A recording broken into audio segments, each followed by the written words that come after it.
published this blog post last night at twistimage.com/blog, yes, if you want to look at it. It has over 50 comments and it's been up for 12 hours. And that's because it's called Why This Blog is a Failure by Julien Smith. Like, I was literally, we were on a plane and he's like, why? You know, and this and this and that. I was like, well, here's the reasons why. And I was like, okay. And I named everything. You can read it. It's like, you're an elitist, you don't smile, you don't go to the events that you should go to, you only go to the big events because you're going to TED and all these important places, right?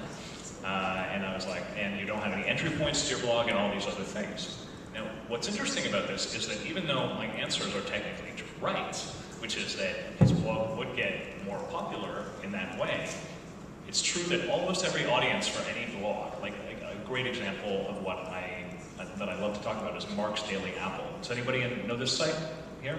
You do? Seriously? Okay, we should talk later. Mark's Daily Apple is a website with thousands and thousands of readers that is about a specific diet called a Paleolithic diet that nobody knows about. But it is so popular that his book, when it came out, reached #2 on Amazon, the most popular books in the world at that time. So any blog that you come out with will develop its own audience. If you write 3,000 word posts, it will develop its own audience. If you write 200 word posts, it'll develop its own audience too. So all these comments are all defending Mitch and going, Julien is an idiot, what he was saying.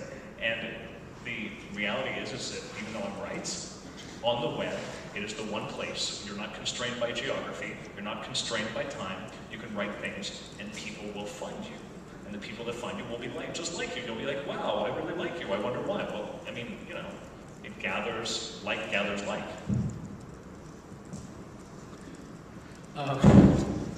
So the things I look for in a good blog site are, I want a really nice About Me page that lets me actually know there's a human there. I'd love to see a picture of you, because I don't know who you are. And it helps at conferences too.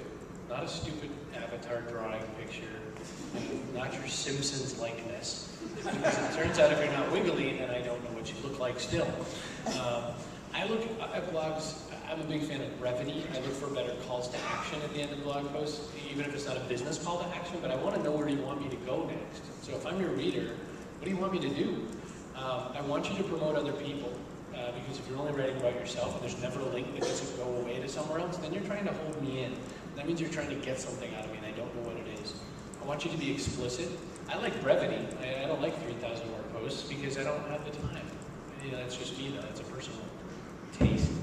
You know, there's a guy on Third Tribe who, he got a graphics tablet and he started drawing little stick people drawings and he was really like having a blast with this and he said, what if I just made a blog of just my stick people drawings? I said, that's totally cool. Now, there's no success story to this. The guy has like 12 readers or something like that. But they have fun and they really enjoy it. And other people send in their stick people drawings and it's just all good. Numbers don't beget everything. It's not just a numbers game. Numbers really help. I mean, don't get me wrong. I'm pretty happy to have numbers. But, I mean, it took me 8 years to get my first 100 readers.